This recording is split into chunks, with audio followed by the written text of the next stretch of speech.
નમસ્કાર મિત્રો, સ્વાગત છે તમારું આપણી આ યુટ્યુબ ચેનલમાં જેનું નામ છે ગુજરાતી જીકેની જમાવટ.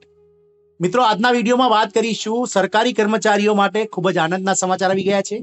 કારણ કે ગુજરાત રાજ્ય સેવા, પંચાયત સેવા તેમજ ગુજરાત રાજ્યના અલગ અલગ વિભાગોમાં 26 જેટલા વિભાગોમાં કામ કરતા એનપીએસ પગાર ધારકો માટે, એટલે કે જે લોકો નેશનલ ન્યૂ પેન્શન સ્કીમ અંતર્ગત પગાર મેળવી રહ્યા છે તેવા કર્મચારીઓ માટે ખૂબ જ મહત્વના અને આનંદના સમાચાર પ્રાપ્ત થઈ રહ્યા છે. કારણ કે ગુજરાત સરકાર દ્વારા મિત્રો આજે સાંજે કેબિનેટની જે મિનિસ્ટરની જે બેઠક મળવાની છે તેમાં ઓપીએસ એટલે કે જૂની પેન્શન યોજનાના મુદ્દાને લઈ અને ગુજરાત સરકારનો જે છે તે નિર્ણય આવી શકે છે. આવી માહિતી મિત્રો હાલ પ્રાપ્ત થઈ રહી છે. અને મિત્રો, આજના વિડીયોમાં આપણે જાણીશું કે સરકાર ઓપીએસ સિવાય અને કયા કયા મુદ્દાઓ પર જે છે તે મિત્રો પ્રકાશ પાડી શકે છે આજની મિટિંગમાં, અને શું તફાવત હોય છે ઓલ્ડ પેન્શન સ્કીમ એટલે કે ઓપીએસ અને ન્યૂ પેન્શન સ્કીમ નવવર્ધિત પેન્શન યોજનામાં શું શું તફાવત હોય છે. તમામ માહિતી આજના વિડીયોમાં આપ સુધી પહોંચાડીશું, તો વિડીયોના અંત સુધી બન્યા રહેશો.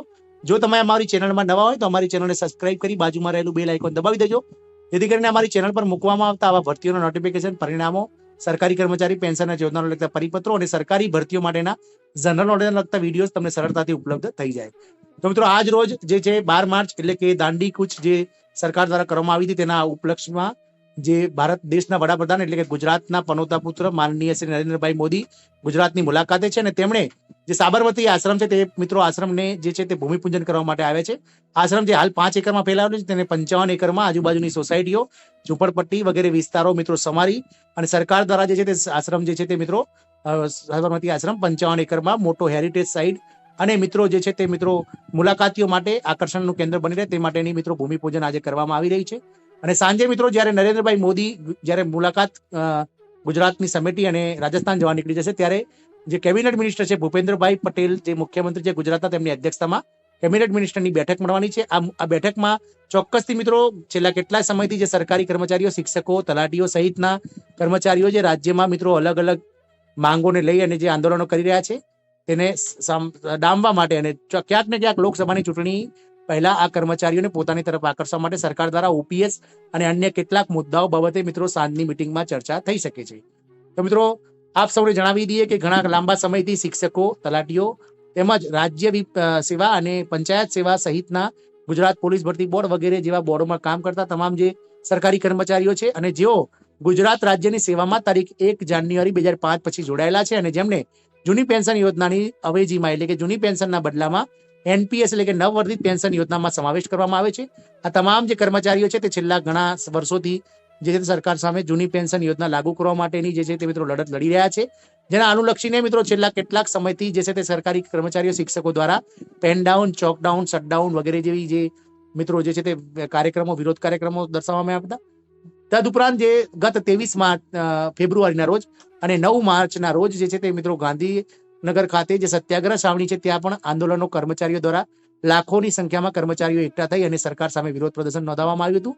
અને ગત 9 માર્ચના રોજ મિત્રો સરકારી કર્મચારીઓએ શ્રીરામના જે છે નારા લગાવી અને ભગવો વસ્ત્ર પહેરી અને સરકાર સામે વિરોધ કર્યો હતો.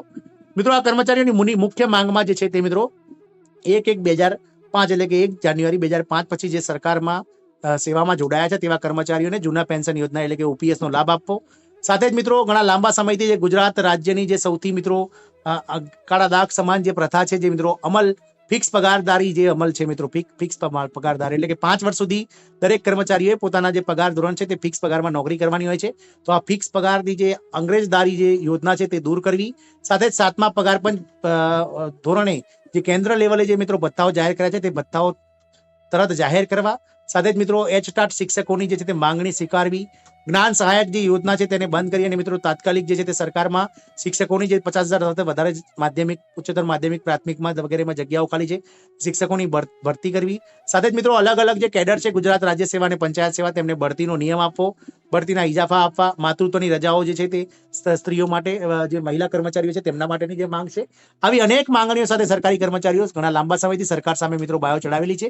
અને જેને ડામવા માટે મિત્રો આજે રોજ કેબિનેટની જે મિટિંગ મળવાની છે સાંજે 4 વાગ્યા પછી માનનીય મુખ્યમંત્રી ભૂપેન્દ્રભાઈ પટેલની જે મિત્રો અધ્યક્ષતામાં, તેમાં ક્યાંક ને ક્યાંક ઓપીએસ ને લઈ અને ગુજરાત સરકારનો જે નિર્ણય છે તે મિત્રો સરકાર દ્વારા ક્લિયર કરી દેવામાં આવી શકે છે મિત્રો. મુખ્યમંત્રી ભૂપેન્દ્રભાઈ પટેલની અધ્યક્ષતામાં 12મીના રોજ મંગળવારે સાંજે 4 વાગ્યા બાદ મંત્રીમંડળની બેઠક મળશે, જેમાં ખાસ કરીને સરકારી કર્મચારીઓ માટે હાલ અમલી બહુચર્ચિત નવવર્ધિત પેન્શન યોજનાને સ્થાને જૂની પેન્શન યોજના અમલમાં મૂકવા અંગે નિર્ણય લેવાય તેવી શક્યતા નકારી શકાતી નથી. દેશના વડાપ્રધાન નરેન્દ્ર મોદી આજે ગુજરાતના પ્રવાસે છે.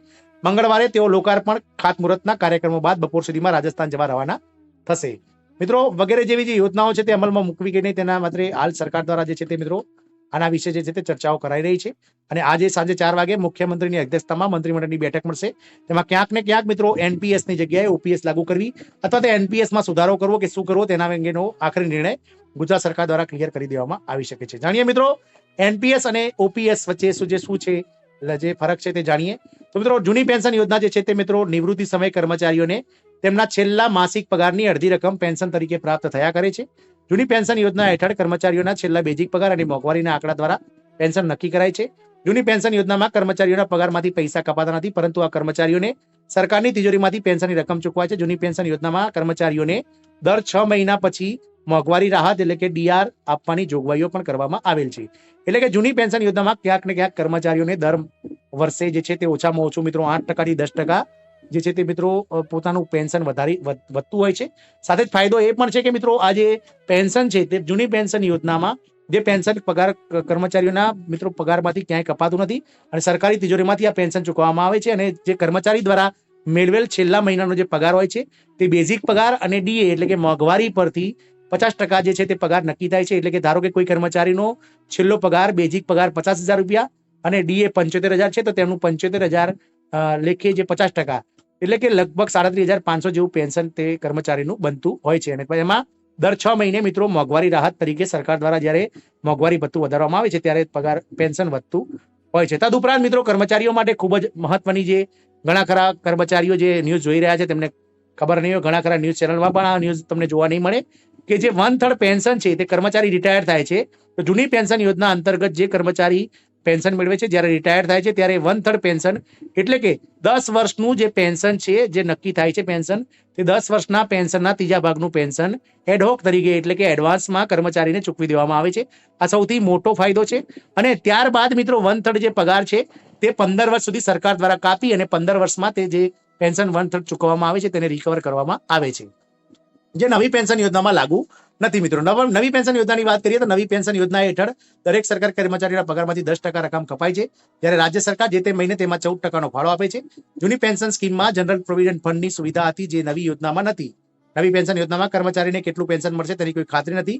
અને જૂની પેન્શન યોજના એક સુરક્ષિત યોજના છે, જ્યારે નવી પેન્શન યોજના એ શેર બજાર આધારિત યોજના છે. મિત્રો, નવી પેન્શન યોજનાના પૈસા સરકાર શેર બજારમાં રોકી દેતી હોવાથી તેનું પેન્શન જે છે તે અનિશ્ચિત છે.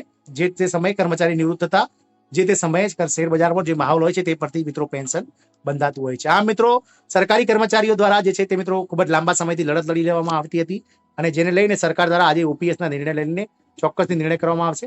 મિત્રો, આશા રાખીશું કે ક્યાંક ને ક્યાંક સરકાર આ કર્મચારીઓને ચૂંટણી પહેલા, લોકસભાની ચૂંટણી પહેલા પોતાની તરફ આકર્ષવા માટે અને જે વિરોધનો વંટોળ અને હાલ જે જ્વાળામુખી ફાટી નીકળેલું છે આંદોલન રૂપી તે ડામવા માટે સરકારી કર્મચારીઓ માટે ક્યાંક ને ક્યાંક રાહતરૂપ સમાચાર સરકાર દ્વારા જાહેર થાય તેવી આશા છે. જય હિન્દ, અસ્તુ.